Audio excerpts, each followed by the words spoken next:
पहले जब भी हमारा ये सत्संग शुरू होता था साधना चैनल पे, और 10-20 फोन आ करते गाली देने वालों के, तुम क्या बकवास कर रहे हो, तुम ब्रह्मा विष्णु महेश के माता पिता बता रहे हो। ये भगत कहा करते जी ऐसे हो रहा, माँ भी चलने दो, तुम बोलियो ना, भला बुरा सबका सह लो, आन दो टाइम। भगवान का बोला शब्द है, कोई मेरा अपना कहा हुआ थोड़ा ही है। प्रमाणों को देख देख कर सबके बुद्धि सेंटर में आ गई, भाई सच्चाई तो ये है। तो इसी आधार से इन शंकराचार्यों से इन्होंने जाके इंटरव्यू लिया, बड़ी मेहनत करी, और फिर उसको चलाया दास ने। फिर उनकी धोती सी धोती सारे की कख नहीं पाया। अपने आत्माओं एक इंटरनेशनल सतर के चैनल है दोनों, जी जागरण और ये साधना। डिश टीवी पे यू चल है, एयरटेल पे यू, और बाकी बहुत स्थानों पर केबलों पर आता है, और सब पे आध्यात्मिक ज्ञान चर्चा चला दी। और उनके मुंह में जबान नहीं रहा, सदमा सा हो गया सबके, सांस नहीं काटते। बोलो बताओ, या तो मैं गलत कह रहा हूं तो बताओ, रामपाल गलत कह रहा है बताओ कितने चूज हो गए वो सारे। कहते हैं तारा मंडल बैठ कर चांद बड़ाई खावे, उदय भया जब सूरज का स्यों तारों छप जावे। और ज्ञान सब ज्ञानड़ी कबीर ज्ञान सो ज्ञाने, जैसे गोला तोब का अब करता चले मैदाने। अब ये सब मैदान छोड़कर भाग गए जितने संत हैं, बोलते क्यों ना, जवाब दो। तो इससे बुद्धिमान समाज समझ जाएगा कुछ दिन में कि कख नहीं इनके पास, और बुद्धिमता इन महापुरुषों की ये होगी। ये स्वयं कह दें भाई कोई बात ना। देखो वही सदग्रंथ है जिनको मान्य मानते थे, उन्हीं में प्रमाण दास ने दे दी। ये सच्चाई है तो इन्होंने भी कहना चाहिए इस बात को। और कोई इसमें हार जीत नहीं होया करती, हार जीत तब मूर्ख आदमी बना कर। हम परमात्मा के बच्चे हैं, सारे कष्ट पा रहे हैं यहाँ पर, और इनका बहुत बड़ा उपकार हो जाएगा जब अपने मुंह से जल्दी कह देंगे ना, तो सब समझ जाएंगे वे सचमुच सच्ची कहे हुए। क्योंकि कुछ एक संतों ने तो ये कह दिया है कि रामपाल की पुस्तक नहीं पढ़ना, रामपाल का सत्संग नहीं देखना। तो क्या वो मित्र है उनके? वो तो दुश्मन है। सबका सुनो सत्संग और कंपेयर करो, सबके साथ तुलना करो, तो संत नहीं है। जैसे ईसा मसीह जी ने कहा था कि ये तुम्हारे जो गुरु हैं ये तुम्हें बहुत अच्छे लगते हैं, बड़े शरीफ दिखाई देते हैं, पर ये तुम्हारे दुश्मन हैं। ये भेड़ नहीं, ये भेड़िए हैं। तुम इनको भेड़ समझते हो, ये भेड़िए हैं, तुम्हारे जीवन का नाश कर रहे हैं। हरी नहीं बात था, उसको क्रश करवा दिया था। वो उपकारी आदमी था, और उन दुष्टों ने अपना, क्यों उसमें शिक्षा थी को नहीं, राजाओं को बका दिया, प्रजा को बका दिया, और उस महापुरुष को क्रश करवा दिया, उस महापुरुष को। और वही तरीका दास के साथ अपनाया था करुत्था कांड कराने के लिए। लेकिन अब मालिक का साथ था हमारे, और उसका वचन था, प्रमाण हमारे साथ थे, सीडी हमने बनाकर समाज में भेज रखी थी। तो वही काम दास के साथ करना था। करुत्था कांड झूठ झाट बोल कर, अफवाह फैला के, इतना अफवाह फैला दी जब समाज में मुझे मारने के लिए, कि इसको मार भी देंगे तो जनता ने कहेगी ठीक हो गया, निकम्मा आदमी था, मारना चाहिए था। उसी उद्देश्य से उन्होंने फिर आक्रमण किया करोथा आश्रम पर। इस मुख्यमंत्री हरियाणा के भूपेंद्र सिंह हुड्डा के कहने से, क्योंकि ये भी आर्य समाजी है। और महर्षि दयानंद की पोल खोल दी, मैंने वेदों से तुलना कर दी उनके सत्यार्थ प्रकाश की, और इतना ही कहा था भाई आप इसको सत्यार्थ प्रकाश महर्षि दयानंद का लिखा हुआ मानते ही हो। और ये महर्षि दयानंद कहता है कि वेद सत्य है, वेदों में जो लिखा है वो मुझे मान्य है, और इसके अतिरिक्त मैं किसी की बात को स्वीकार नहीं करता। तो वेदों से तुलना कर दी कि महर्षि दयानंद कह रहा है कि परमात्मा पाप नाश नहीं कर सकता। ये दुर्वेद अध्याय नंबर 8 के श्लोक नंबर 13 में स्पष्ट किया है कि परमात्मा घोर पाप भी नाश कर दे साधक के। फिर वो भगवान के साथ जो पाप है नाश नहीं कर सकता, वो साबुन के साथ जो मैल नाश नहीं कर सकता, फिर साबुन भी क्यों कहते हैं उसको? ऐसे इसके ढेर सारे प्रमाण वेदों से ही कैंसिल कर दिया, यो कति फ्यूज हो गया। इन आचार्यों ने पता चला कि ईब तुम्हारी रोजी रोटी जावेगी, जय हमारे अनुयायियों को पता लग गया। इसलिए इन्होंने उनकी जनता का दिमाग बदलने के लिए मेरे को बदनाम करा, छक के इतना बदनाम कर दिया कि घर के भी नफरत कर दिया आदमी थे, जो इतनी भी झूठ होती हमारे अंदर। लेकिन आज वही रामपाल है, शिखर में जाएगा यो ज्ञान। हाँ, पता लग जाए सबको।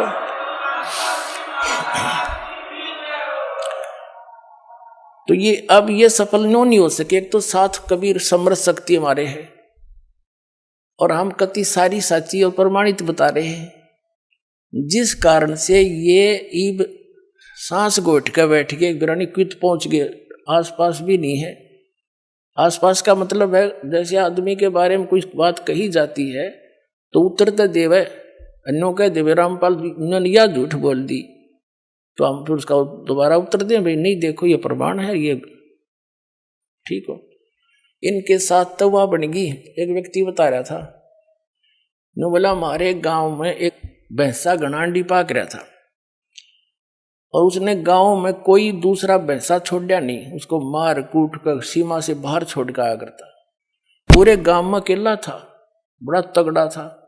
एक बार क्या हुआ कि ये हाथी लेकर आते हैं ना मांगने वाले, एक हाथी लेकर आ गए गांव में, और हमारे गांव में जोड़ खोद रखा था तालाब, उसमें बहुत गहरे गहरे गड्ढे बना देते थे गांव वाले मिलकर कि वर्षा होएगी पानी ज्यादा स्टोर हो जाएगा। और वो भरा हुआ था, कुछ नहर से भरवा दिया था, तो फुल था वो सरोवर। हाथी वाले आए, उन्होंने अपना सारा दिन गांव के नगर में कुछ मांगा मूंगी करी, हाथी दिखाकर वो दाने दूने कपड़े लेते, और फिर वहां बैठ के तालाब के किनारे आप खाना खाने लग गए, और हाथी छोड़ दिया उस तालाब में।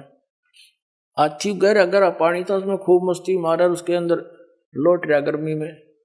हाथी का थोड़ा सा सिर दिखा और सूंड थोड़ी सी दूर इतना दिखा। वो जोटा आ गया भैंसा पानी पीने के लिए दोपहर में। अब उसने हाथी का थोड़ा सा सिर दिखा बाहर, जोटे ने सोचा दूसरा जोटा कैसे आ गया जो मेरी जो डायरेक्शन में। वो बता रहा था कि वो जोटा चला पानी में उस हाथी की तरफ, तो इसको मारूं टक्कर, अब इसको करूं ठीक। हाथी ने भी देख लिया कि वो आ गया तेरे निकट। हाथी उस बाहर निकला, उस खड्डे से एकदम बाहर खड़ा होगा, और जोटा न्यू देखा, और उसके मुंह पर मारा पानी, फर सूंड में भर रखा था। उन्होंने बताया था कि वो जोटा वहां से दौड़ा था सपेट कसूती स्पीड थे, और 3 किलोमीटर 4 किलोमीटर हमारी सीमा है दूसरे गांव की, उस सीमा ते पार जाकर उसने पीछे मुड़ के देखा।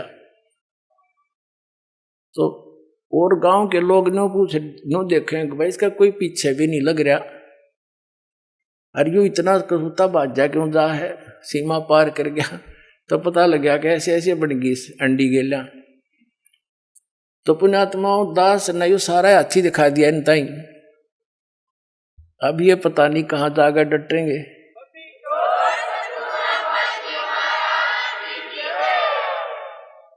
तो प्रसंग था कि परमात्मा ने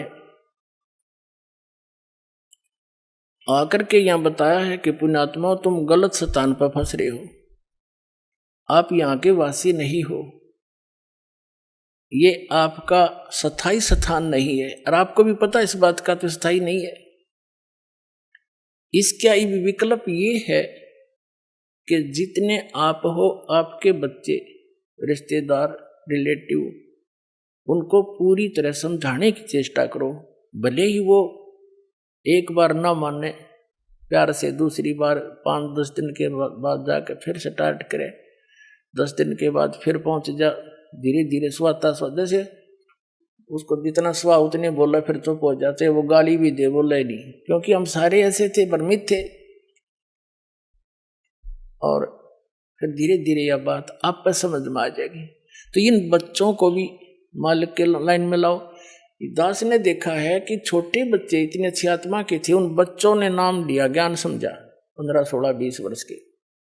फिर माता पिता संघर्ष करें तो अंदर देवता पूजने छोड़ दिए, समाज पर भी माथा ना टेकता, तो कि हमारा कुपूत पैदा हो गया, किसी कहीं लड़की ने नाम लिया तो उसके पीछे घर के पड़ दिए।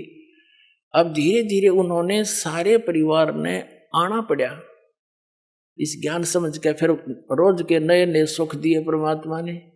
तो आज वही परिवार समर्पित हो गया इस दाता पर। पहले हमने गाली दिया था, अब ऐसी अफवाह फैलाते हैं बहुत से लोग कि रामपाल तनु का है कि अपने जो कोई मर जावे उसने घसीट के ले जाओ, कंधा भी मत दो। इन्हें झूठ बोलने तो मतलब है और दूसरा काम नहीं, नकलिया ने। कोई बात हुई? हम सरेआम कहते हैं संस्कार करो, विधि से ले जाओ, जो बेमतलब के बवंडर है वह ना करो। जैसे मरने वाला मर गया, उसने फूकन की तैयारी कर रहे, अन्यों का भी इसका स्नान कराओ, वो खाक स्नान कराओ है, फूकन जान लाग रहे हैं और उन्हें नवाओ दुआओ। ये बेमतलब की बकवादी ने शुरू करा रखी। फिर क्या है, जैसे कफन है, मुर्दे को ढकने के लिए एक पर्याप्त है। अब क्या परंपरा बना रखी है, आसपास के जितने भी व्यक्ति होंगे, घर हैं जैसे उसके 10-20 घर हैं आसपास के कुल के लोग, तो 10 के 10 चादर डालेंगे उसके ऊपर और उन्हें फिर फूकने जाएंगे। ये बात हुई है, ये एक्स्ट्रा वेजेंस मतलब की बकवाद। एक कफन डालो। तो हमारे विरोधियों ने क्या अफवाह फैला रखी थी कि रामपाल तनु का कफन भी मत डालो। रामपाल नु कहा ये एक्स्ट्रा मत डालो, एक अवश्य डालो। ये तो चादर भी डालने तो नाटे है, बुढ़िया मर जाओ उस पास की 20 चुंदड़ी डालेंगे, 20, एक बतेरी ढक के ले जाना, फूक का आना है। बता क्या मतलब है ये? तो इस तरह की जो अनावश्यक परंपरा है यह खत्म करनी पड़ेगी हमने। कोई बुद्धि से काम लो, नो थोड़ा है कोई किसी के कहने से धक्के से मैं कह रहा हूं, ये ऐसे प्रमाण दूंगा कि आप अपने आप मानना पड़ेगा आपको, इसकी आवश्यकता ही नहीं है। तो इस प्रकार ये जो क्रियाएं हमने अननेसेसरी बना ली, ये परंपराएं, ये भी हमारे भक्ति बाधक है। जो भक्ति नहीं करता कुछ भी करो, हमने क्या दिक्कत है? जो डॉक्टर के ट्रीटमेंट के अंडर है तो डॉक्टर उसी के लिए परहेज बताता है। दूसरा से कितना रोगी हो उसकी दवाई ना ले रहा हो, क्या बताओगा उसको परहेज? कुछ भी खा मर। तो कहने का भाव ये है पुण्यात्माओं कि आप यहां गलत स्थान पर आ गए, ये रहने का स्थान नहीं है। अब परमात्मा ने आकर ये ज्ञान दिया कि और ज्ञान सब ज्ञान डी, कबीर ज्ञान सो ज्ञान। और जैसे गोला तोब का इब करता चला मैदान। ये तोब का गोला है, तत्व ज्ञान परमात्मा का दिया हुआ, और कर दिया सारा साफ। थोड़े दिन लगेंगे और घना टाइम ना लगे, क्योंकि अब तो विस्फोट सा हो रहा है। और जो दास परमात्मा का दिया हुआ ज्ञान और जो यहां भी रहने की क्रियाएं हैं, यही है जो दास बता रहे। और एक दिन पूरे विश्व को माननी पड़ेगी या दो दास की सीख है, परमात्मा का दिया उपदेश है, और तभी हम सुखी होंगे।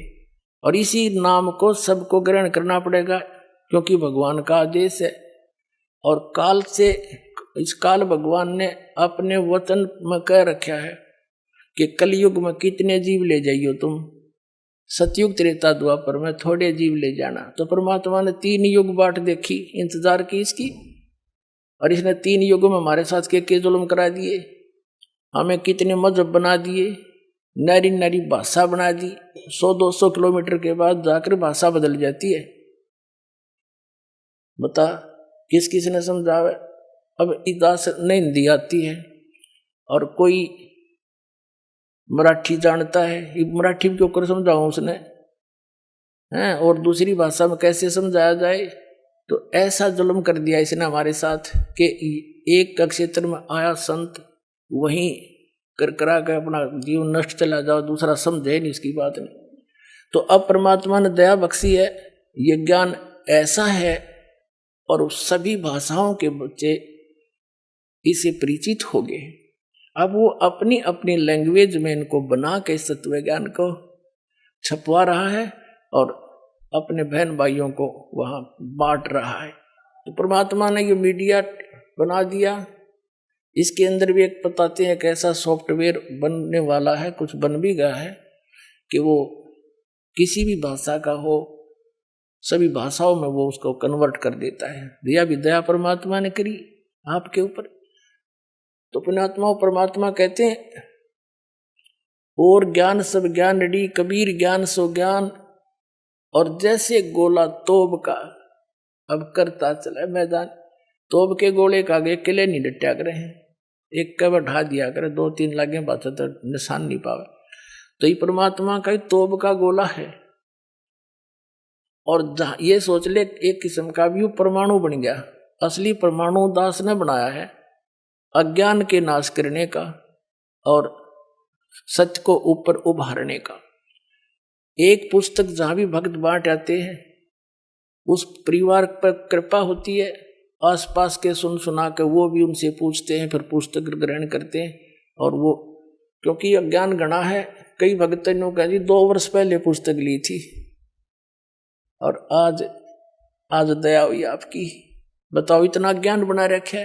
एक भक्त आया महाराष्ट्र का, वो कहने लगा जी एक सांगली शहर है महाराष्ट्र में, सांगली, और वहां कोई आपकी भक्त ज्ञान गंगा बांटे थे और हम वो मेला लगा हुआ था हमारे धार्मिक, और मैं तो भगवान शंकर का पुजारी, उसके अतिरिक्त मैं किसी ने मानू नहीं था। हमारे साथ मेरा भाई था छोटा 10-12 वर्ष का, और हम सारा परिवार मत्था टेकने जावा थे शिव के मंदिर में, बड़ा मेला था वहां का। वह पुस्तक बेच रहा था तो उसमें लिखा हुआ था कौन ब्रह्मा का पिता है, कौन विष्णु की माँ, ये ऐसे ऐसे। वो छोटा भाई जाकर हमसे पिता नहीं कैसे पहले वो लेने चला था, मैंने मना कर दिया कि ना ये तो बकवास लेकर रखी है ना। जब तो वो मेरे साथ आ गया, फिर पता नहीं कब निकल कर गया, वो किताब खरीद लिया वहां से बुक और छुपा कर रख ली उसने।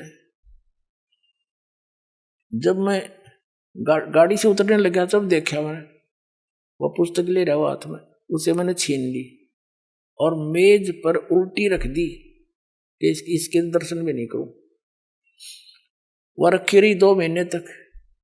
एक बार मेरा कुछ ऐसी टेंशन बनी, कुछ ऐसे सर्कमस्टांस बन गए, मेरा सिर पाटन हो गया, घनी टेंशन हो रही किसी बात की, और मैं बाहर बैठ गया चेयर लेके। थोड़ी देर में ध्यान आया, पुस्तक दिखी वो रखी रखाई। मैंने सोचा इसने देखते क्या है, मैं लगा उस पुस्तक को पढ़ने। वो मेरी तो टेंशन मतलब याद भी कोई ना कचकित गई, और 3 दिन कंटिन्यूस पढ़ी। अरे सह परिवार लेकर आ गया परमात्मा का बच्चा, सारे परिवार को।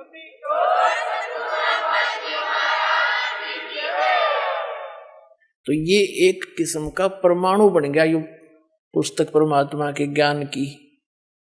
अब वो उससे फिर रिश्तेदार में जाती है, वहां से ले गया सैकड़ों पुस्तक, सबको दूंगा एक एक, और प्यार से पढ़ाऊंगा, अपने कसम खाऊंगा, बताऊंगा सच्चाई क्या है, मेरे जैसे भ्रमित है सारे। तो पुण्यात्माओं आप सबका दायित्व बनता है यो कि अपने भूला न राह बतावे।